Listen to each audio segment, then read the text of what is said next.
स्वागत है आपका क्विक इको में। तो हमने पीछे 3 पार्ट में इकोनॉमिक्स के टर्म्स को डिस्कस किया था अल्फ़ाबेटिकल ऑर्डर में। तो हमने एन तक कर लिया है। आज हम उसके आगे के पार्ट को डिस्कस करेंगे। तो चलिए स्टार्ट करते हैं। देखिए, अब हम ओ पे आते हैं। तो सबसे पहले ओलिगोपॉली देखते हैं कि ओलिगोपॉली क्या होता है। तो देखिए, ओलिगो मतलब होता है फ्यू और पॉली मतलब सेलर्स, यानी कि जहाँ फ्यू सेलर्स, बहुत कम सेलर्स होते हैं, उनको हम ओलिगोपोली कहते हैं। अब देखिए, जैसे कि अगर हम देख सकते हैं कि हमारी जो मोबाइल का जो डेटा है, यानी कि इंटरनेट फैसिलिटी कौन कौन प्रोवाइड करता है, तो बहुत ही कम हैं, जैसे कि एयरटेल हो गया, जियो हो गया, और बहुत ही कम है, मतलब बहुत फ्यू हैं जो हमें इंटरनेट प्रोवाइड करते हैं। तो ऐसे मार्केट को हम ओलिगोपोली मार्केट कहते हैं, जहाँ फ्यू सेलर्स होते हैं। अब जैसे मान लीजिए कि बिजली का बिल जो है वो बहुत ही कम ऐसे फॉर्म्स हैं जो कि बिजली के बिल से रिलेटेड, जो बिजली का वो बॉक्स होता है वो बनाने का काम करते हैं, या बहुत ही कम है, तो उनको हम, जो बहुत ही कम, जो 10 से भी कम ऐसे सेलर्स जो 10 से भी कम हो, उनको हम ओलिगोपोली कहते हैं। अब अपॉर्चुनिटी कॉस्ट क्या होता है, तो देखिए, कुछ एक्टिविटीज़ ऐसी होती है कि हमें जिसके लिए एक को छोड़ के दूसरे को लेना पड़ता है, तो उसी को हम बोलते हैं foregone for the second best activities. यानी कि कुछ एक्टिविटीज़ को दूसरी एक्टिविटीज़ के लिए जब हम छोड़ देते हैं तो उसको हम अपॉर्चुनिटी कॉस्ट कहते हैं। अब जैसे कि जब हम इंडिफरेंस कर्व बनाते हैं, तो देखिए, अब हमने इसको हमें चाहिए तो हमने ये लिया, ठीक, फिर इसको हमें चाहिए, फिर ऐसे लिया। तो देखिए, ये जो है ना पोर्शन, ये हमारा क्या दिखाता है, इसी को हम बोलते हैं कि हमारा अपॉर्चुनिटी कॉस्ट। हमने एक के बदले, देखिए, इतना हमने छोड़ दिया इतना बनाने के लिए। यानी कि अगर मान लेते हैं ए है और ये बी है, तो यानी कि बी, ए का इतना बनाने के लिए हमने बी के इतने पोर्शन को छोड़ दिया है, तो उसी को हम बोलते हैं कि some activities in the gain foregone for the second best activities. यानी कि कुछ को गेन करने के लिए, मतलब सेकेंड बेस्ट एक्टिविटीज़ को गेन करने के लिए हमें फर्स्ट के कुछ पोर्शन को छोड़ना पड़ता है। जैसे इसका एक और एग्जाम्पल नॉर्मल लाइफ पे अगर हम लेते हैं कि अगर मान लीजिए कि हमारे पास 100 रुपये हैं, तो 100 रुपये में हमें बहुत सारी चीज़ें खरीदनी है, तो हम डिसाइड करते हैं कि अच्छा, जो इम्पॉर्टेंट है, हमारी बेस्ट है, उसको हम ले लेते हैं, और जो अनइम्पॉर्टेंट है उसको हम छोड़ देते हैं, उसको हम किसी और टाइम ले लेंगे, तो उसी को बोलते हैं अपॉर्चुनिटी कॉस्ट। अब देखिए, ओपन मार्केट ऑपरेशन किसे कहते हैं, तो जब गवर्नमेंट, जैसे गवर्नमेंट के पास भी कुछ अपने बॉन्ड्स होते हैं, तो जब वो मार्केट में क्या करती है, सेल करती है, जब वो उस बॉन्ड को मार्केट में सेल करती है या बाय करती है अपनी गवर्नमेंट सिक्योरिटीज़ को, देखिए, बॉन्ड एंड गवर्नमेंट सिक्योरिटीज़ को जब central bank on the behalf of the central government, जब सेंट्रल बैंक क्या करती है, उस बॉन्ड या गवर्नमेंट सिक्योरिटीज़ को पब्लिक को बेचती है या खरीदती है, और वो भी किस लिए, मनी सप्लाई को, मार्केट के मनी सप्लाई को मतलब घटाने या बढ़ाने के लिए। तो जैसे मान लीजिए कि सेंट्रल बैंक को मार्केट में मनी सप्लाई को बढ़ाना है, तो वो क्या करेगी, अपने गवर्नमेंट सिक्योरिटीज़ को खरीदने लगेगी। यानी कि जब लोगों से खरीदेगी गवर्नमेंट सिक्योरिटीज़, जिसके पास है बॉन्ड, जिसके पास है, और उसके बदले पैसे देने लगेगी, तो मार्केट में क्या होगा, मनी सप्लाई बढ़ जाएगा। लेकिन अगर इसी सेंट्रल बैंक को मनी सप्लाई को कम करना है, यहाँ पे मनी सप्लाई बढ़ाना था, यहाँ पे मनी सप्लाई कम करना है, तो क्या करेगी, अपने पास की जो सिक्योरिटीज़ हैं उनको बेच देगी लोगों को, और लोगों से पैसे ले लेगी। तो इसीलिए वो क्या होगा, मनी सप्लाई कम हो जाएगा। तो इसे ही हम ओपन मार्केट ऑपरेशन कहते हैं, जहाँ पे पब्लिक के साथ डायरेक्ट गवर्नमेंट सिक्योरिटीज़ का परचेज और सेल किया जाता है। नेक्स्ट देखते हैं कि पैराडॉक्स ऑफ थ्रिफ्ट किसे कहते हैं। तो as people become more thrifty, they end up saving less और same as before in aggregate. तो देखिए, जब लोग ज़्यादा से ज़्यादा चीज़ें लेना चाहते हैं, तो वो सेविंग कम करते हैं, जितना पहले के कंपैरिजन में सेविंग अब वो कम करते हैं। उसी को हम पैराडॉक्स ऑफ थ्रिफ्ट बोलते हैं। अब देखिए, पैरामीट्रिक शिफ्ट किसे कहते हैं, तो shift on a graph due to the change in value of a parameters. देखिए, अगर हम कोई ग्राफ लेते हैं तो इसके कई सारे पैरामीटर्स होते हैं, इधर भी, तो जब जो ग्राफ में शिफ्ट होता है, मान लीजिए डिमांड कर्व यहाँ था, अब ये इधर शिफ्ट हो गया, तो इसको ही हम पैरामीट्रिक शिफ्ट बोलते हैं। जब जो ग्राफ है वो पैरामीटर के वैल्यू से चेंज होता है और उसी को ही हम शिफ्ट बोलते हैं। अब पर्सनल डिस्पोजेबल इनकम क्या होता है? अब देखिए, जो भी हमें इनकम मिलता है, मतलब जो भी हम कमाते हैं, तो हम पूरा का पूरा तो उसे कंज्यूम नहीं कर लेते हैं। कुछ ऐसे जो हमारा पर्सनल इनकम, मानी कि सिर्फ जो हम पर्सनल काम के लिए जो अपने इनकम को रखते हैं उसी को हम पर्सनल बोलते हैं। उस पर्सनल इनकम में क्या क्या माइनस करते हैं? मान लीजिए हमें जो इनकम मिला उसमें जो भी टैक्सेस हमें दे देंगे, यानी वो हम टैक्स का तो यूज़ अपने काम में कर नहीं सकते।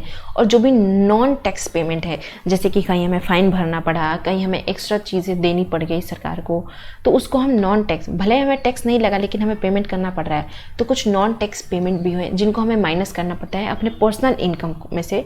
तो जो फिर मतलब टैक्स देने के बाद, नॉन टैक्स देने के बाद जो हमारे पास इनकम बच जाती है, उसी को हम क्या बोलते हैं? Personal disposable income. यानी कि अब ये इनकम हम सिर्फ अपने पर्सनल काम के लिए ही खर्चा करेंगे और किसी चीज़ पे खर्चा नहीं करेंगे। अब आते हैं पर्सनल इनकम। तो देखिए, डिस्पोजेबल का मतलब होता है कि इतनी इनकम तो मतलब हम ना चाहते हुए भी खर्चा होना ही है। अब सिर्फ इनकम की बात करते हैं तो ये क्या होता है? जब हम नेशनल इनकम में से अनडिस्ट्रीब्यूटेड प्रॉफिट को माइनस कर देते हैं, नेट इंटरेस्ट पेमेंट को माइनस कर देते हैं और कॉरपोरेट टैक्स को माइनस कर देते हैं, और उसमें क्या ऐड कर देते हैं? Transfer payment to the household from the government and the firm. यानी कि ऐसा ट्रांसफ़र पेमेंट जो कि किसी फर्म और गवर्नमेंट के द्वारा हाउस होल्ड पे किया गया हो, तो उसको हम जोड़ दे देते हैं, तो इसको हम पर्सनल इनकम कहते हैं। यानी कि वो सारी चीज़ें जो कि हमारी नहीं है उसको हम टैक्स के रूप में, कॉर्पोरेट टैक्स के रूप में, या फिर हम इन अनडिस्ट्रीब्यूटेड प्रॉफिट के रूप में हम हटा देते हैं अपने उस इनकम में से, नेशनल इनकम में से, तो उसको हम पर्सनल इनकम कहते हैं। अब पर्सनल टैक्स पेमेंट क्या कहलाता है?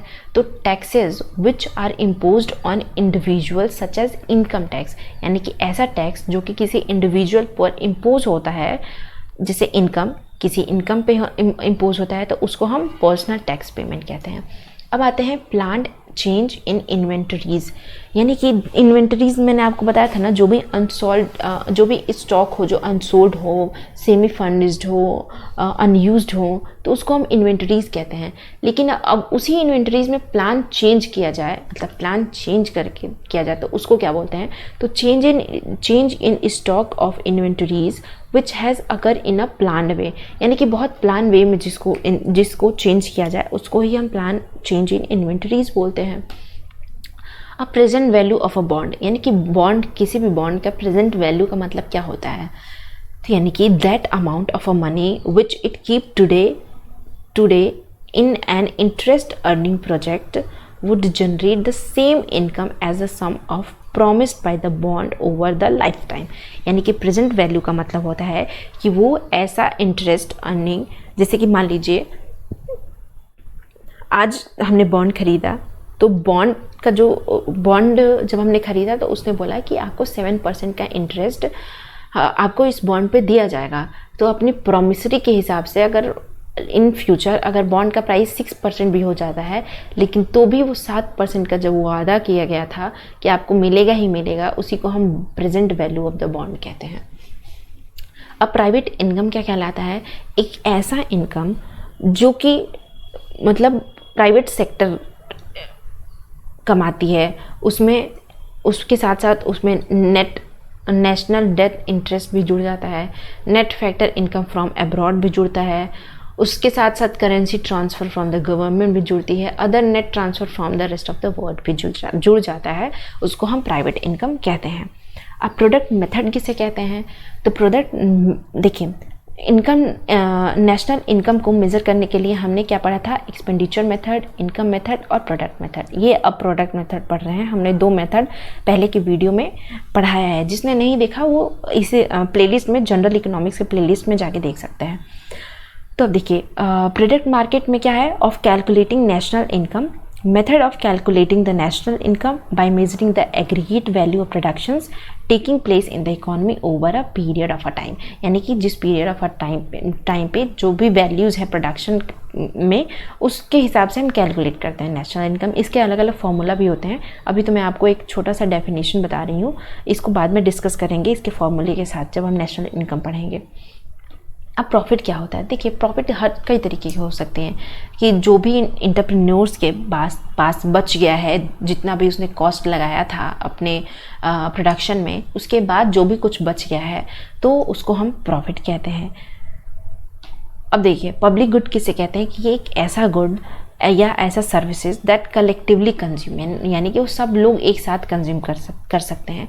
इसमें ना हम किसी को एक्सक्लूड कर सकते हैं, यानी कि हम किसी को हटा नहीं सकते इसके कंज्यूम करने से, और ना ही एक पर्सन के कंजम्पशन से दूसरे पर्सन का कंजम्पशन डिक्रीज होगा। यानी कि पब्लिक गुड क्या है? अब जैसे कि डिफेंस क्या है?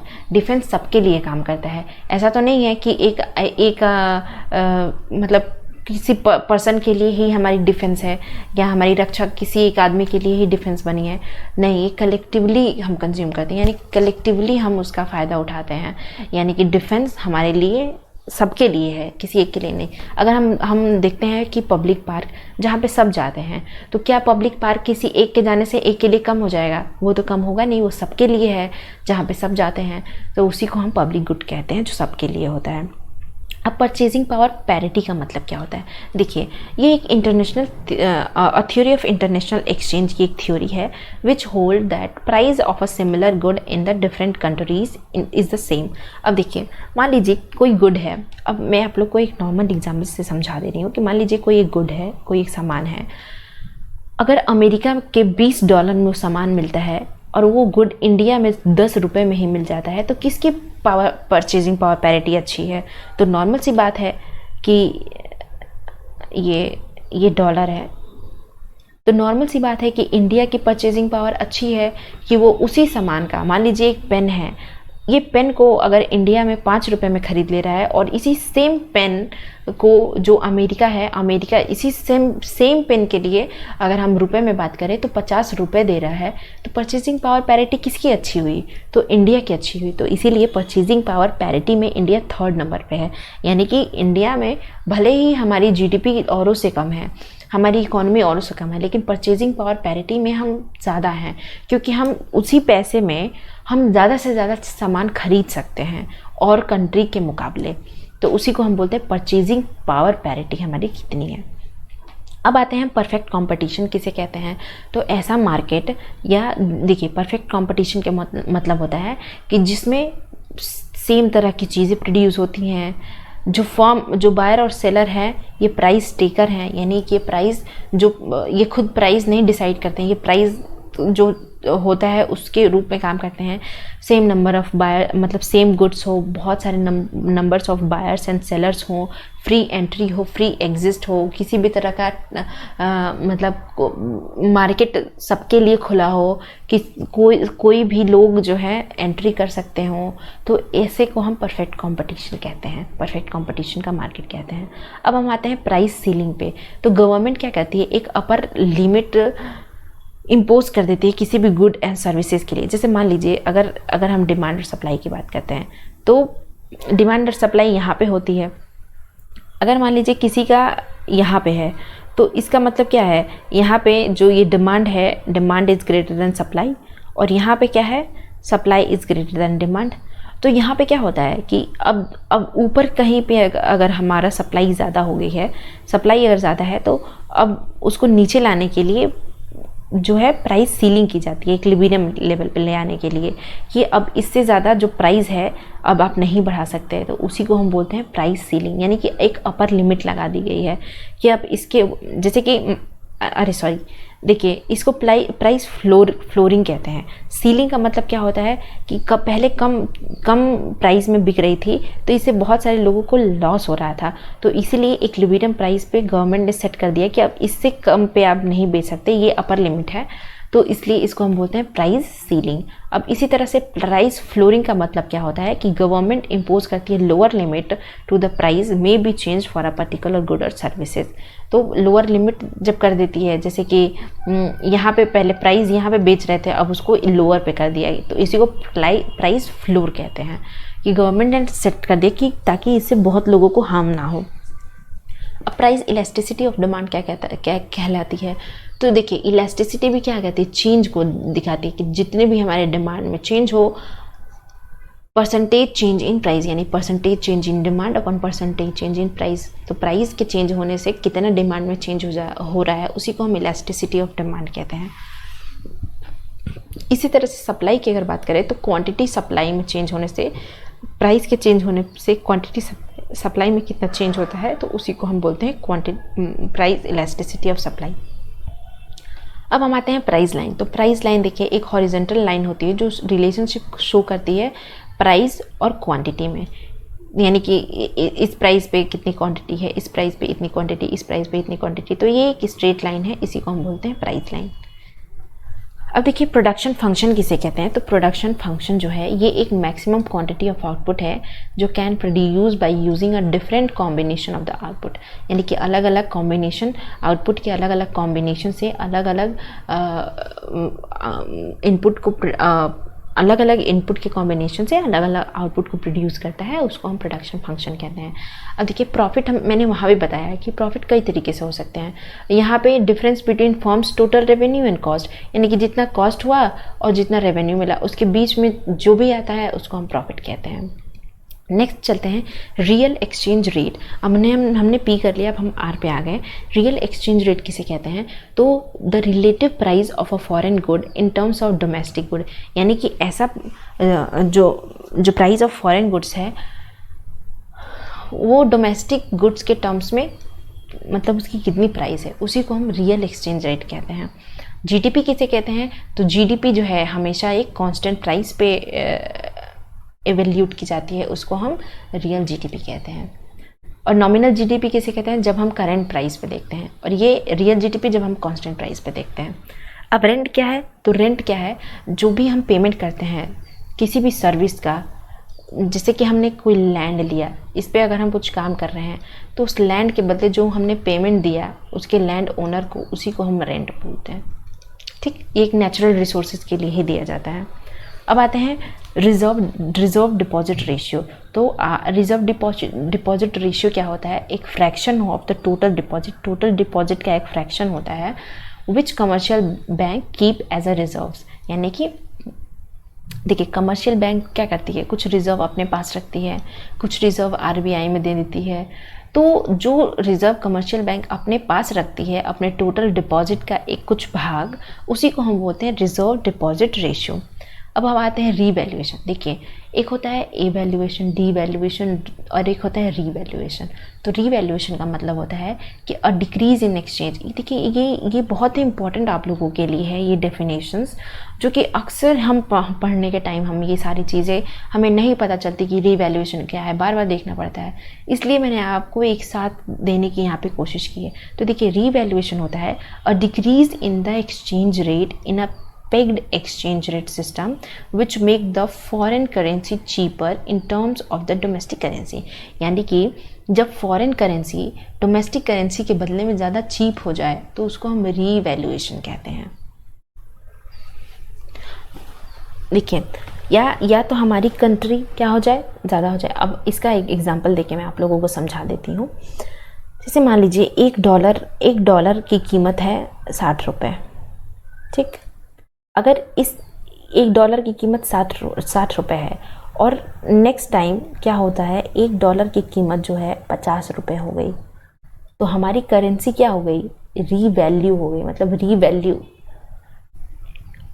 और उसके साथ साथ एक्सचेंज, मतलब कि जो एक्सचेंज रेट सिस्टम है इन टर्म्स ऑफ फॉरेन, जो हमारा फॉरेन करेंसी वो चीपर हो गया हमारी डोमेस्टिक करेंसी के कंपैरिजन में। अब आता है रेवेन्यू डेफिसिट। तो the excess of revenue expenditure over revenue receipt. देखिए रेवेन्यू एक्सपेंडिचर ज़्यादा हो गया रेवेन्यू रिसिप्ट से, तो उसको रेवेन्यू डेफिसिट कहते हैं, ठीक। देखिए डेफिसिट तो वही कहलाता है ना, घाटा, कि अगर रेवेन्यू डेफिसिट है तो रेवेन्यू रिसिप्ट में से रेवेन्यू एक्सपेंडिचर का जो डिफरेंस है वो घाटा बताएगा। अगर बजट डेफिसिट है तो टोटल बजट और टोटल रिसिप्ट के बीच के जो डिफरेंस है उसमें देखेंगे। अगर फिजिकल डेफिसिट है तो हम उसके लिए उसका डिफरेंस देखेंगे। तो हमें डिफरेंस ही देखना है कुल मिला के डेफिसिट में। अब रिकॉर्डियन इक्विवेलेंस क्या होता है, तो ये the theory that consumer are forward looking and anticipated that government borrowing today will means a tax increases in the future to repay the debt and will adjust consumption according to that, so that it will have the same effect on the economy as a tax increase today. तो देखिए Ricardian equivalence का मतलब क्या होता है कि Ricardian equivalence ये theory बताती है कि जो कंज्यूमर है, हमारा जो कंज्यूमर है वो क्या करता है, वो एंटिसिपेटेड है कि अगर गवर्नमेंट बोरो कर रही है, आज अगर गवर्नमेंट बोरो कर रही है तो कंज्यूमर यहाँ पे रैशनल है, वो जानता है कि गवर्नमेंट अगर हमें कुछ दे रही है फ्री का या गवर्नमेंट कहीं से बोरो कर रही है तो वो फ्यूचर में टैक्स को बढ़ा के ही टैक्स बढ़ा देगी, और टैक्स बढ़ने के बाद जो हम अभी हैं टैक्स जो अभी हम जिस कंडीशन पे हैं उसी कंडीशन पे रहेंगे, हमारा कंजम्पशन बढ़ेगा नहीं, जबकि हमारा कंजम्पशन शायद घट भी सकता है, क्योंकि अगर कोई भी गवर्नमेंट बोरो करती है या कोई चीज़ फ्री में देती है तो उसका रिपेमेंट हमें टैक्स बढ़ा के ही तो करती है। तो अगर टैक्स बढ़ाएगी तो हमारी इनकम तो जो आज है वो कल भी रहेगी। तो इसलिए इसी को बोलते हैं रिकॉर्डियन इक्विवेलेंस, जिसमें कंज्यूमर को पहले से ही पता चल जाता है कि गवर्नमेंट जो अभी कर रही है उसका आगे का इफ़ेक्ट क्या होगा।